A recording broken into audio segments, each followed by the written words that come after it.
യേശുക്രിസ്തുവിൻ്റെ പരിശുദ്ധമായ നാമത്തിൽ എല്ലാവർക്കും സ്നേഹവന്ദനം അറിയിക്കുന്നു. ഒരു പ്രാവശ്യം കൂടെ എല്ലാവരെയും മോർണിംഗ് ഡ്യൂ പ്രഭാത വചന ധ്യാനത്തിലേക്ക് സ്വാഗതം ചെയ്തുകൊള്ളുന്നു. കഴിഞ്ഞ ദിവസം നമുക്ക് വളരെ അനുഗ്രഹിക്കപ്പെട്ട ഒരു ആത്മീക ചിന്തയിലൂടെ കടന്നു പോകാൻ തക്കോണം ദൈവം നമ്മെ സഹായിച്ചല്ലോ. പ്രത്യേകിച്ച് ഈ ദിവസങ്ങളൊക്കെ നമ്മൾ ചിന്തിക്കുന്നത് ദൈവത്തിൻ്റെ ആത്മാവ് നമ്മെ ഓരോരുത്തരെയും ദൈവത്തിനായി പ്രയോജനമാക്കുന്നതിലേക്ക് നയിക്കുന്നു എന്നുള്ള വിഷയമാണ്. അങ്ങനെ ദൈവത്തിൻ്റെ ആത്മാവ് നമ്മെ നയിക്കുമ്പോൾ കേവലം നമ്മെ ഒറ്റയ്ക്ക് കൊണ്ടുപോവുകയല്ല ചെയ്യുന്നത്, മറിച്ച് ദൈവത്തിൻ്റെ ആത്മാവ് നമ്മോടുകൂടെ ഇരുന്ന ദൈവത്തിൻ്റെ ആത്മാവ് നമുക്ക് നൽകുന്നതായ വരങ്ങളിലൂടെ നമ്മെ കൊണ്ടുപോകുന്നു എന്നുള്ളതാണ്. വിവിധ വരങ്ങളെക്കുറിച്ച് നമുക്ക് വിശുദ്ധ വേദപുസ്തകത്തിൽ വായിക്കാൻ കഴിയുന്നുണ്ട്. ആ കാര്യങ്ങളിലൂടെ എല്ലാം നമ്മൾ ഏകദേശം കടന്നുപോയിട്ടുണ്ട്. മറ്റ് ചില വരങ്ങളുണ്ട്, അത് ഞാൻ വളരെ പെട്ടെന്ന് തന്നെ നിങ്ങളോട് വിശദീകരിച്ച് തരുവാൻ ആഗ്രഹിക്കുന്നുണ്ട്. പക്ഷേ ഈ ദിവസങ്ങളിലൊക്കെ നമ്മൾ പ്രധാനമായി ചിന്തിക്കുന്ന ഒരു വരമാണ് ആത്മാക്കളെ വിവേചിച്ച് അറിയുക എന്നുള്ളത്. കാരണം നമ്മുടെ അടുക്കിലേക്ക് കടന്നു വരുന്നത് പല വ്യക്തികളാണ്. ഒരുപക്ഷെ നമുക്ക് അവരോട് സ്നേഹം കാണും, വാത്സല്യം കാണും. അവർ നമ്മളുടെ ആത്മീയമായ ശുശ്രൂഷകളിൽ നമ്മളോടൊപ്പം ഉണ്ടായിരിക്കും. പ്രവചിക്കുവാനോ പ്രസംഗിക്കുവാനോ പാടുവാനോ വർഷിപ്പ് ലീഡ് ചെയ്യാനോ ഒക്കെ നമ്മോടുകൂടെ ഉണ്ടാകാം. നമുക്ക് അവരുടെ പാട്ടുകൾ ഇഷ്ടമായിരിക്കാം, അവരുടെ പ്രസംഗങ്ങൾ ഇഷ്ടമായിരിക്കും, അവരുടെ ഉപദേശങ്ങൾ കൗൺസിലിങ്ങുകളൊക്കെ നമുക്ക് വളരെ ഇഷ്ടമുള്ള കാര്യമായിരിക്കാം. പക്ഷേ നമ്മൾ ഓരോരുത്തരെയും ആത്മീയമായി വിവേചിക്കണം. ഒരാൾ വളരെ പ്രശസ്തനായി എന്നുള്ളത് കൊണ്ട് ആ വ്യക്തി ദൈവീകമായിട്ടുള്ള വ്യക്തിയാണെന്ന് നമുക്ക് പറയാൻ സാധ്യമല്ല. പക്ഷേ നമുക്കത് മനസ്സിലാക്കാൻ കഴിയുന്നത് ആത്മീയമായി വിവേചിക്കപ്പെടാം. നമ്മളോടൊപ്പം ശുശ്രൂഷയിൽ നിൽക്കുന്നവർ പോലും സാത്താൻ്റെ ആളുകളായി നമ്മുടെ അടുക്കൽ കടന്നു വരാം. ഒരുപക്ഷെ അവർ പോലും അറിയുന്നില്ല, അവർ സാത്താനെ നിയന്ത്രിക്കപ്പെടുന്ന കാര്യം അവർ അറിയുന്നില്ല. പക്ഷേ അവരുടെ സംസാരങ്ങൾ, അവരുടെ ജീവിത രീതികൾ, അതേപോലെ തന്നെ നമ്മുടെ ശുശ്രൂഷകളെ പോലും ബാധിക്കത്തക്കവണ്ണം അവരുടെ പ്രസൻസ് പോലും, സാന്നിധ്യം പോലും പ്രശ്നമുണ്ടാക്കുന്ന അനുഭവങ്ങളുണ്ട്. ഇവിടെയെല്ലാം നമ്മൾ ആത്മീയമായി വിവേചിച്ച് പ്രാർത്ഥിക്കേണ്ടത് വളരെ ആവശ്യമാണ്. ഞാൻ ഇന്നും ഓർക്കുന്നുണ്ട്, എൻ്റെ ശുശ്രൂഷകളൊക്കെ അപ്രകാരമുള്ള ആളുകൾ വന്നിരിക്കുമ്പോഴോ ശുശ്രൂഷയുമായി ബന്ധപ്പെട്ട് സ്റ്റേജിൽ വന്നിരിക്കുമ്പോഴോ എനിക്ക് അസ്വസ്ഥതകൾ തോന്നാറുണ്ട്. ഞാൻ അപ്പോൾ തന്നെ ദൈവത്തോട് പ്രാർത്ഥിക്കാറുണ്ട്, കർത്താവേ, ഈ ഒരു വിഷയത്തിൽ നീ ഇടപെടണം, നീ സംസാരിക്കണം. അതേപോലെ തന്നെ ഏറ്റവും ചെറിയ വിഷയമാണെങ്കിൽ പോലും. പക്ഷേ ഇതെല്ലാം തന്നെ നമുക്ക് തിരിച്ചറിയുവാൻ ആത്മീയമായ വരം നമുക്ക് ആവശ്യമാണ്. ഒരിക്കൽ ആത്മീയമായ വരം ഉണ്ടായിരുന്ന ആളുകൾക്ക് എന്നും അത് വരം ഉണ്ടാകണമെന്ന് നിർബന്ധമൊന്നുമില്ല. അതൊക്കെ നമ്മൾ ദൈവത്തോടുള്ള ബന്ധത്തിലും പ്രാർത്ഥനയാലും ദൈവത്തോടുള്ള സജീവമായ ബന്ധത്തിലുമാണ് നമുക്ക് ഈ കാര്യങ്ങളെല്ലാം അറിയുവാൻ സാധിക്കുന്നത്. നമ്മളുടെ കണ്ണ് കാണുന്നതല്ല നമ്മൾ വിശ്വസിക്കേണ്ടത്, മറിച്ച് ദൈവത്തിൻ്റെ ആത്മാവ് നമുക്ക് തരുന്ന ദർശനത്തെയും ദൈവത്തിൻ്റെ ആത്മാവ് തരുന്നതായ ആ വിവേചനത്തെയും നമ്മൾ വിശ്വസിക്കുവാനും അതിനനുസരിച്ച് മുന്നോട്ട് പോകുവാനും സാധിക്കണം. ഒരു സ്ഥലത്ത് ദൈവം നമ്മളെ ആക്കി അവിടെ നിന്ന് പറിച്ചു കളയുവാൻ പിശാചി ശ്രമിക്കുമ്പോൾ ആ സ്ഥലത്ത് നമ്മൾ താമസിക്കുന്നതിനെക്കുറിച്ചും ജീവിക്കുന്നതിനെക്കുറിച്ചും അതേപോലെ തന്നെ ആ സ്ഥലത്ത് നമ്മൾ പ്രയോജനപ്പെടുത്തുന്നതിനെക്കുറിച്ചും നമുക്ക് വ്യക്തമായൊരു കാഴ്ചപ്പാട് നമ്മൾ ദൈവത്തിൽ നിന്ന് പ്രാപിക്കണം.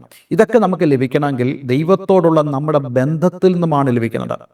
നമ്മുടെ കണ്ണുകൾ തുറക്കപ്പെടാനും നമ്മുടെ ചെവികൾ തുറക്കപ്പെടുവാനും സാധിക്കണം. ഞാൻ നിങ്ങളോട് പറയുന്ന കണ്ണുകളും ചെവികളും നമ്മുടെ ഫിസിക്കലി ഉള്ള കണ്ണുകളും ചെവികളെ കുറിച്ചല്ല പറയുന്നത്, മറിച്ച് സ്പിരിച്വൽ കണ്ണുകളും അതേപോലെ തന്നെ കാതുകളും തുറക്കേണ്ടത് വളരെ ആവശ്യമാണ്. ഇന്ന് അനേക ആളുകൾക്കും അവർക്ക് ഇപ്രകാരമുള്ള അവരുടെ ഈ അവയവങ്ങൾ തുറക്കപ്പെട്ടിട്ടില്ല. ആത്മീയമായ കണ്ണുകൾ തുറക്കപ്പെടാത്ത അനുഭവങ്ങളുണ്ട്. അതേ പ്രവാചകൻ എന്താ പ്രാർത്ഥിച്ചത്? തൻ്റെ കൂടെ താമസിക്കുന്നതായ ആ ഭൃത്യൻ ഈ അരാമി സൈന്യത്തെ കണ്ട് വിറളി പിടിച്ചപ്പോൾ ആ ദൈവദാസൻ പ്രാർത്ഥിച്ചു, ദൈവമേ, ഇവൻ്റെ ആത്മീയ കണ്ണ് തുറക്കണമേ എന്ന് പ്രാർത്ഥിച്ചു. ആത്മീയ കണ്ണ് തുറക്കണമേ. ആത്മീയ കണ്ണ് തുറന്നാൽ പ്രശ്നം ഉണ്ടാകത്തില്ല. ആത്മീയ കണ്ണ് തുറന്നാൽ എത്ര പ്രതികൂലങ്ങൾ ഉണ്ടായാലും ദൈവത്തിൻ്റെ മഹത്വം വെളിപ്പെടുമെന്ന് പറയുവാൻ കഴിയും. അതാണ് ആത്മീയ കണ്ണിൻ്റെ പ്രവൃത്തി എന്ന് പറയുന്നത്. ബാല മരിച്ചു എന്ന് പറയുമ്പോൾ കർത്താവ് യേശുക്രിസ്തു പറഞ്ഞു, അവൾ മരിച്ചിട്ടില്ല, അവൾ ഉറങ്ങുകയത്രേ ചെയ്യുന്നത്. ഇവൻ കുരുടനായി പിറക്കത്തക്കണം ആര് പാപം ചെയ്തു എന്ന് ചോദിക്കുമ്പോൾ യേശുക്രിസ്തു പറയുന്നു, ഇവൻ കുരുടനായി പിറന്നതിൻ്റെ കാരണം ഇവൻ്റെ അമ്മയപ്പന്മാർ പാപം ചെയ്തിട്ടല്ല, ദൈവപ്രവൃത്തി ഇവങ്കിൽ വെളിപ്പെടാനത്രേ. ഇത് ആത്മീയമായ വിവേചനത്തിൻ്റെ ഭാഗമാണ്. കഴിഞ്ഞ ദിവസം നമ്മൾ പത്രോസിനെ കുറിച്ച് പഠിച്ചല്ലോ, വായിച്ചല്ലോ. എന്താണ് അവിടെ സംഭവിച്ചത്? പത്രോസിൻ്റെ ജീവിതത്തിൽ തനിക്ക് ആത്മീയമായ കാര്യങ്ങളെ വിവേചിക്കാൻ കഴിയാതിരുന്നതിൻ്റെ സാഹചര്യം യേശു തന്നെ അവിടെ വ്യക്തമാക്കുന്നുണ്ട്. കഴിഞ്ഞ ദിവസം നമ്മൾ വായിച്ചത് വാക്യം മത്തായിയുടെ സുവിശേഷം 16-ാം അധ്യായം അതിൻ്റെ 23-ാമത്തെ വാക്യം. അവനോ തിരിഞ്ഞ് പത്രോസിനോട്, സാത്താനെ എന്നെ വിട്ടു പോ, നീ എനിക്ക് ഇടർച്ചയാകുന്നു, നീ ദൈവത്തിൻ്റെതല്ല മനുഷ്യൻ്റെതത്രേ കരുതുന്നത്. അതായത് മാനുഷിക കാര്യങ്ങളിൽ കൂടുതൽ നമ്മൾ ശ്രദ്ധിക്കുമ്പോൾ, മാനുഷികമായ കൺസേൺസിൽ കൂടുതൽ നമ്മൾ ആശ്രയിക്കുമ്പോൾ ദൈവത്തിനുള്ളത് നമുക്ക് മനസ്സിലാക്കാൻ സാധിക്കത്തില്ല. അതാണ് ഇവിടുത്തെ ഒരു പ്രധാനപ്പെട്ട പ്രമേയം എന്ന് പറയുന്നത്. ഇപ്രകാരം മാനുഷികമായിട്ടുള്ള കാര്യങ്ങൾ, അതായത് സൗഖ്യം, സമൃദ്ധി, സുഖങ്ങൾ, അതേപോലെ തന്നെ നമ്മുടെ ജീവിതത്തിൻ്റെ അഭിവൃദ്ധി, ഇവയെല്ലാം തന്നെ നമ്മുടെ ജീവിതത്തിൽ എപ്പോഴും നമ്മൾ ചിന്തിക്കുന്നവരാണെങ്കിൽ, മാനുഷികമായത് മാത്രം നമ്മൾ ചിന്തിക്കുന്നവരാണെങ്കിൽ ദൈവത്തിൻ്റെ പദ്ധതികൾ നമ്മുടെ മുമ്പിൽ വെളിപ്പെട്ട് വരികയില്ല. തീർച്ചയായിട്ടും ദൈവത്തിൻ്റെ പദ്ധതികളുണ്ട്, പക്ഷെ അത് വെളിപ്പെട്ട് വരണമെങ്കിൽ നമ്മുടെ ആ കാഴ്ചപ്പാടിന് മാറ്റം വന്നേ മതിയാകത്തുള്ളൂ. ചെങ്കടലിന് നടുവിലൂടെ വഴിയുണ്ട്, പക്ഷേ മാനുഷികമായിട്ടുള്ള ചിന്തകളും വിചാരങ്ങളും ആ ജനത്തെ അലട്ടിയപ്പോൾ അവർക്ക് ആ വഴി കാണാൻ സാധിച്ചില്ല. എന്നാൽ എപ്പോൾ മോശ ദൈവസ്ഥലിൽ കടന്നു വന്ന് പ്രാർത്ഥിച്ചോ, ആ സമയത്ത് ആ വഴി തുറക്കപ്പെടുന്നതായിട്ട് മോശയ്ക്ക് മനസ്സിലായി. അതുകൊണ്ടാണ് അവൻ വടിയെടുത്തുകൊണ്ട് ആ സമുദ്രത്തിന് നേരെ കടന്നു ചെല്ലുന്നത്. നമ്മുടെയൊക്കെ ജീവിതത്തിലും ഞാൻ നിങ്ങളോട് പറയട്ടെ, ദൈവം നിങ്ങൾക്ക് വേണ്ടി ഒരുക്കുന്ന ആ ആത്മീക വഴികളെ സ്വാഭാവികമായ തലത്തിൽ നിങ്ങൾക്ക് കാണാൻ സാധിക്കണം. അതിന് കഴിയണമെങ്കിൽ ഇങ്ങനെ മാനുഷികമായിട്ടുള്ള ഈ കൺസേൺസുകളിൽ നിന്നൊക്കെ, ഈ ഉത്കണ്ഠകളിൽ നിന്നൊക്കെ നമ്മൾ മാറി ആത്മീയമായ നിലയിൽ നമ്മൾ ചിന്തിക്കാൻ തുടങ്ങണം. ഞാൻ ഇത് നിങ്ങളോട് പറയുമ്പോൾ ഒരുപക്ഷെ നിങ്ങൾ ചിന്തിക്കുന്നുണ്ടാകും, ഇത് ആർക്ക് സാധ്യമാണ്, ഇതുപോലെ സാധ്യമാകുമോ? നമ്മളെപ്പോഴും മാനുഷികമായിട്ട് ചിന്തിക്കാറില്ലേ? പിന്നെ ചിന്തിച്ചില്ലെങ്കിൽ പിന്നെ എങ്ങനെയാണ് നമ്മൾ മുന്നോട്ട് ജീവിക്കുന്നത്? അങ്ങനെ ചിന്തിക്കുന്നുണ്ടല്ലേ നമ്മൾ ജോലികൾ ചെയ്യുന്നത്, ചിന്തിക്കുന്നുണ്ടല്ലേ നമ്മൾ വരുമാനങ്ങൾക്ക് വേണ്ടി ഓടി നടക്കുന്നത്. പക്ഷേ നമ്മൾ ജോലി ചെയ്യണം, വരുമാനം ഉണ്ടാകണം, പക്ഷേ ദൈവികമായി നമ്മൾ ചിന്തിക്കണം. ദൈവത്തിന് വഴികളും വാതിലുകളും എനിക്ക് വേണ്ടി തുറക്കാൻ കഴിയുമെന്ന് നമ്മൾ വിശ്വസിക്കണം. യെശയ്യാ പ്രവചനം 55-ാം അധ്യായം അതിൻ്റെ 8 മുതൽ 9 വരെയുള്ള വാക്യങ്ങൾ നമ്മളിങ്ങനെ വായിക്കുന്നുണ്ട്. എൻ്റെ വിചാരങ്ങൾ നിങ്ങളുടെ വിചാരങ്ങളല്ല. എന്താ? നമ്മൾ വിചാരിക്കുന്ന പോലല്ല ദൈവം വിചാരിക്കുന്നത്. നിങ്ങളുടെ വഴികൾ എൻ്റെ വഴികളുമല്ല, നിങ്ങൾ ചിന്തിക്കുന്ന വഴികളല്ല എൻ്റെ വഴികൾ. അതിൻ്റെ അർത്ഥം നമ്മൾ നമ്മുടെ വഴികൾ ചിന്തിച്ചാൽ, നമ്മൾ വിചാരപ്പെടുന്ന കാര്യങ്ങളെക്കുറിച്ച് മാത്രം നമ്മൾ ചിന്തിച്ചാൽ ദൈവത്തിൻ്റെ വിചാരം നമ്മുടെ ജീവിതത്തിൽ വെളിപ്പെടുകയില്ല. നമ്മുടെ വഴിയെക്കുറിച്ച് മാത്രം നമ്മൾ ചിന്തിച്ചാൽ ദൈവത്തിൻ്റെ വഴി നമ്മുടെ ജീവിതത്തിൽ വെളിപ്പെടുകയുമില്ല. പക്ഷേ പലപ്പോഴും നമ്മളെന്താ പ്രാർത്ഥിക്കുന്നത്? നമ്മൾ രണ്ട് രീതിയിൽ പ്രാർത്ഥിക്കും. ഒന്ന്, ദൈവമേ നിൻ്റെ വഴി എനിക്ക് വേണ്ടി തുറക്കണമേ. അതേപോലെ തന്നെ ദൈവമേ നീ എനിക്ക് വേണ്ടി വിചാരപ്പെടണമേ എന്ന് നമ്മൾ ചോദിക്കാറുണ്ട്. അതേസമയം തന്നെ നമ്മൾ നമുക്ക് വേണ്ടി വിചാരപ്പെടുകയും നമ്മുടെ വഴികളിൽ നമ്മൾ ദൈവത്തോട് കടുംപിടുത്തം നടത്തുന്നതായ അനുഭവങ്ങളുണ്ട്.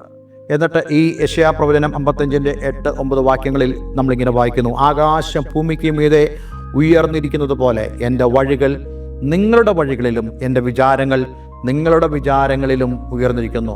അതിനർത്ഥം നിങ്ങളെക്കാളും ശ്രേഷ്ഠമേറിയ വഴികളും വിചാരങ്ങളുമാണ് എനിക്ക് നിങ്ങളെക്കുറിച്ച് ഉള്ളത് എന്നുള്ളത്. കൊലോസ്യ ലേഖനം 3-ാം അധ്യായം അതിൻ്റെ 1 മുതൽ 3 വരെയുള്ള വേദഭാഗങ്ങൾ വായിക്കുമ്പോൾ, ആകയാൽ നിങ്ങൾ ക്രിസ്തുവിനോടുകൂടെ ഉയർത്തുന്നേറ്റിരിക്കുന്നു എങ്കിൽ, അതായത് ക്രിസ്തുവിനോടുകൂടിയുള്ള ജീവിതത്തിലേക്ക് നിങ്ങൾ കടന്നു വന്നിട്ടുണ്ടെങ്കിൽ, നിങ്ങൾ ക്രിസ്തു ദൈവത്തിൻ്റെ വലതുഭാഗത്തിരിക്കുന്നിടമായ ഉയരത്തിലുള്ളത് അന്വേഷിപ്പീൻ, ഭൂമിയിലുള്ളതല്ല ഉയരത്തിലുള്ളത് തന്നെ ചിന്തിപ്പീൻ. നിങ്ങൾ മരിച്ച് നിങ്ങളുടെ ജീവൻ ക്രിസ്തുവിനോടുകൂടെ ദൈവത്തിൽ മറിഞ്ഞിരിക്കുന്നു. We are with Christ now. നമ്മൾ ക്രിസ്തുവിനോടുകൂടെ ഇപ്പോൾ ആയിരിക്കുന്നു. അതുകൊണ്ട് ആ ഉയരത്തിൽ നിന്നുമാണ് നിങ്ങൾക്ക് നന്മകൾ പ്രാപിക്കാൻ കഴിയുന്നത്. അതുകൊണ്ട് എന്നെ കേൾക്കുന്ന പ്രിയമുള്ളവരെ, നമ്മുടെയൊക്കെ ജീവിതത്തിൽ ദൈവത്തിൽ ഉള്ളതിനെ നമുക്ക് ചിന്തിപ്പാൻ കഴിയണം.